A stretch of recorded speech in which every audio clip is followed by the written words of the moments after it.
Hi friends, எல்லோருக்கும் வணக்கம். எல்லோரும் எப்படி இருக்கீங்க? நல்லா இருக்கீங்களா? இன்றைக்கி ஒரு புது கதை தான் பார்க்க போகிறோம். அதுக்கு முன்னாடி நீங்கள் செய்ய வேண்டிய விஷயம் என்ன அப்படின்னு கேட்டிங்கன்னா, மறக்காம நம்ம சேனலை சப்ஸ்கிரைப் பண்ணிக்கோங்க. கீழே இருக்க பெல் பட்டனையும் கிளிக் பண்ணுங்கள். அப்போ தான் நான் போடுற வீடியோஸ் எல்லாமே உங்களுக்கு உடனுக்குடன் நோட்டிஃபிகேஷன்ஸ் வந்து சேரும். ஸோ மறக்காமல் சேனலை சப்ஸ்கிரைப் பண்ணிவிட்டு வீடியோ பாருங்கள் ஃப்ரெண்ட்ஸ். வாங்க நம்ம கதைக்குள்ளே போகலாம். என் பேர் பார்த்தீங்கன்னா கார்த்திக். நான் வந்து ஒரு கடை நடத்திட்டு இருந்தேன்.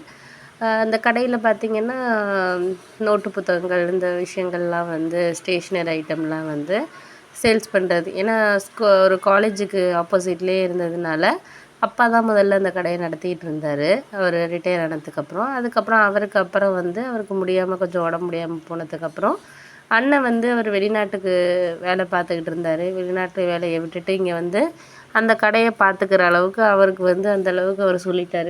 நான் வந்து இந்த கடையெல்லாம் பார்த்துக்க மாட்டேன்ப்பா, நீங்கள் யாரையாவது விட்டுருங்க, இல்லைன்னா தம்பி பார்த்துக்கிறானா என்னன்னு சொல்லிட்டு கேளுங்க அப்படின்னு சொல்லிட்டு அவர் வந்து எங்கள் அண்ணன் வந்து தெளிவாக பேசினார். அப்போது அண்ணனுக்கு அப்போ தான் நிச்சயம் பண்ணியிருந்தாங்க. அவங்களும் வந்து அண்ணியை அழைச்சிட்டு போகிற மாதிரி இருந்தாங்க. சரி, அப்பா கொஞ்சம் கவலையாக இருந்தார். நமக்கு அப்புறம் இந்த கடை, ஏன்னா அவர் வந்து முதல்ல வந்து அந்த ஊருக்கு வந்தோடனே முறை ஆரம்பித்து ரிட்டையர் ஆனதுக்கு அப்புறம் வந்து கொஞ்சம் கிட்டத்தட்ட ஒரு 15 வருஷமாக அந்த கடை வச்சுருக்காரு அப்படின்னு தான் சொல்லணும்.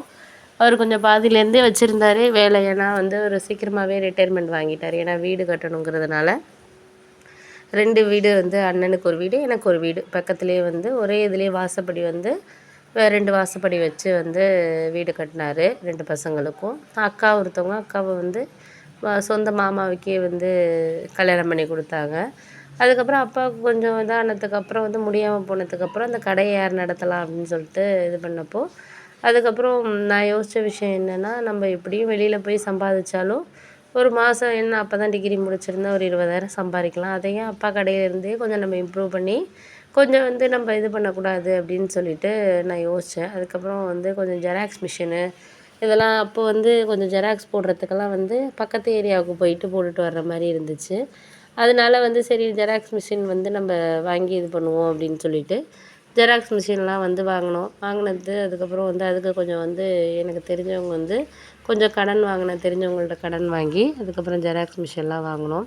ஜெராக்ஸ் மிஷின் வாங்கினதுக்கப்புறம் வந்து அப்பா ஒன்றும் சொல்லலை. அவர் ஏன்னா நம்ம பையன் வந்து கடையை எடுத்து நடத்துகிறான், ஏன்னா அவனும் வேண்டான்னு சொல்லிவிட்டு வெளியில் நான் வேலை பார்க்குறேன் அப்படின்னு சொல்லியிருந்தானா இப்போ என்ன பண்ணுறது. அதனால் அவர் அதை யோசிச்சுக்கிட்டு வந்து சரி ஓகே அப்படின்னு சொல்லிட்டு அவர் எதுவும் கேட்கல. அவரும் கொஞ்சம் பணம் கொடுத்தாரு அந்த மிஷின் வாங்குறதுக்கு. தெரிஞ்சவங்கள்ட்ட கொஞ்சம் கடனாக வாங்கியிருந்தேன்.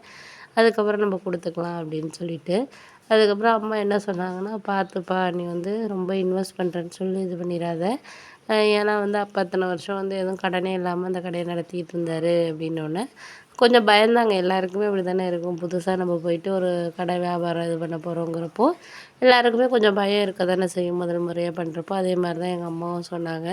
அதுக்கப்புறம் எங்கள் அம்மா கொஞ்சம் சப்போர்ட் பண்ணாங்க, நீ பண்ணு, நாங்களாம் இருக்கோம் அப்படின்னு சொல்லிட்டு. அதுக்கப்புறம் எப்படியோ ஒரு 6 மாதம் போணுச்சு.